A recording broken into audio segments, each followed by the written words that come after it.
kita muhasabah. Berapa tahun kita diberi penglihatan oleh Allah?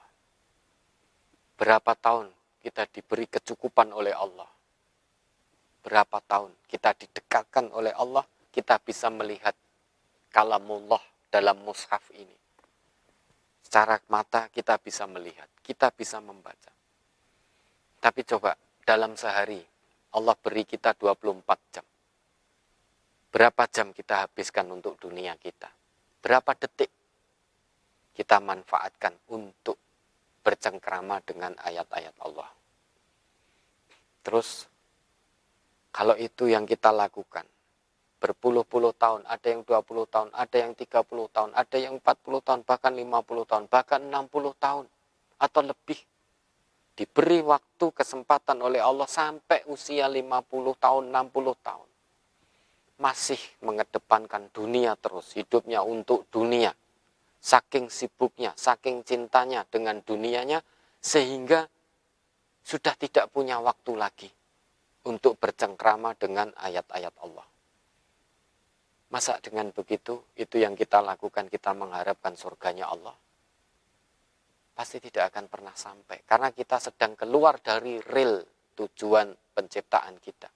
Kereta itu, kalau keluar dari relnya, dia tidak hanya sebatas tidak akan sampai ke tujuan. Tetapi dia juga akan mendatangkan kecelakaan. Sama dengan kita. Kalau kita keluar dari tujuan penciptaan kita, maka kita tidak akan sampai kepada Allah. Tidak akan sampai kepada surganya Allah. Bukan hanya itu saja. Di dunia ini pun kita akan celaka. Akan menderita, akan terhina. Kereta juga begitu. Keluar dari relnya, kereta itu pasti tidak akan sampai tujuan, dan kalau keluar dari relnya, maka dia akan mendatangkan kecelakaan. Akan celaka. Sama dengan kita. Kalau kita keluar dari rel tujuan penciptaan kita, yaitu beribadah kepada Allah, menjadikan seluruh aktivitas hidup kita hanya untuk Allah, kok kita sedetik saja keluar dari situ, maka potensi mendatangkan kecelakaan dan pasti tidak akan sampai ke tujuan, tidak akan sampai ke surganya Allah. Maka mari para pemuda ini gunakan dengan baik usia muda. Karena bisa jadi esok hari kita sudah tidak bisa melihat matahari terbit.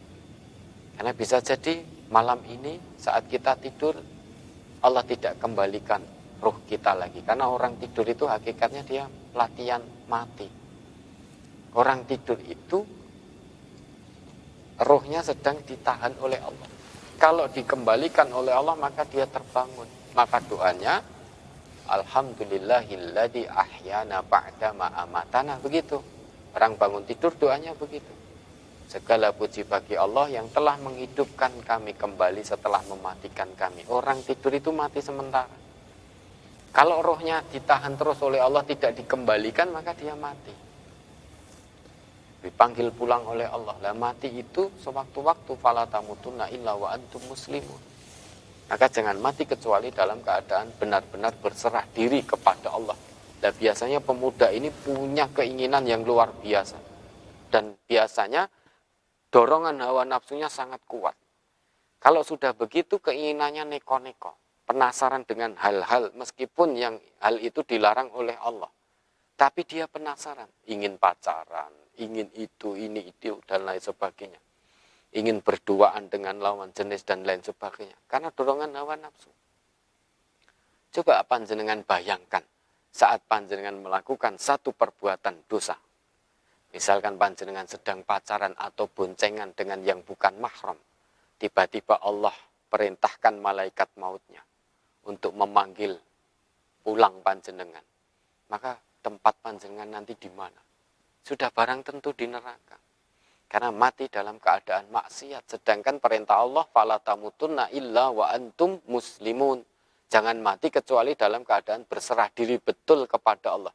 Maka mari setiap detik yang kita lewatkan, setiap tarikan nafas kita, mari kita jadikan sebagai ibadah kepada Allah. sebagai usaha kita, aktivitas kita untuk lebih mendekatkan diri kita kepada Allah. Sudah yakinlah dunia ini sementara yang akan kita tinggalkan. Kita akan menuju kepada kehidupan yang abadi. Maka mari betul-betul kita amalkan pesan Nabi kita ini, ikhtanim khamsan qabla khamsin. Manfaatkan 5 hal sebelum datang yang 5. Yang pertama yang disebut oleh Nabi kita, syababaka qabla haramika. Masa mudamu sebelum datang masa tuamu. Gunakan masa muda fisabilillah, berjuang dengan penuh keikhlasan, dengan penuh kesungguhan, dengan penuh keteguhan, dan hanya mengharap ridha Allah. Contohlah pemuda-pemuda Goa atau Ashabul Kahfi yang Allah abadikan di dalam Al-Quran. Contoh, karena ini kisah nyata, bukan hanya sebatas untuk bahan cerita, tetapi betul-betul diambil pelajarannya dan diamalkan dalam kehidupan sehari-hari. Luar biasa, harusnya begitu sifat pemuda muslim. Sampai Allah abadikan, pasti ada sesuatu yang sangat spesial. Segala sesuatu yang Allah abadikan di dalam Al-Quran pasti mengandung sesuatu yang sangat spesial. Yang itu nanti harus dicontoh oleh generasi-generasi berikutnya. Maka sudah percuma kalau panjenengan karena muda wah mumpung jek enom, maksiate dikatoke. Dulu sudah banyak yang bermaksiat di masa muda. Sudah ketinggalan panjenengan. Sudah bukan pionir lagi. Sudah bukan menjadi orang yang mendahului. Dulu sudah banyak sejarah mencatat pemuda-pemuda yang bermaksiat kepada Allah. Sudah ketinggalan. Maka tidak usah kepingin mengikuti jejaknya. Ikutilah jejak Ashabul Kahfi. Gunakan waktu sebaik-baiknya. Betul-betul fisabilillah. Berjihad di jalan Allah dengan ketiga maknanya ini. Karena bisa jadi kapanpun kita akan mati. Kita akan tinggalkan dunia. Akan tinggalkan orang tua kita. Tinggalkan anak istri kita. Atau tinggalkan orang yang memang kita cinta.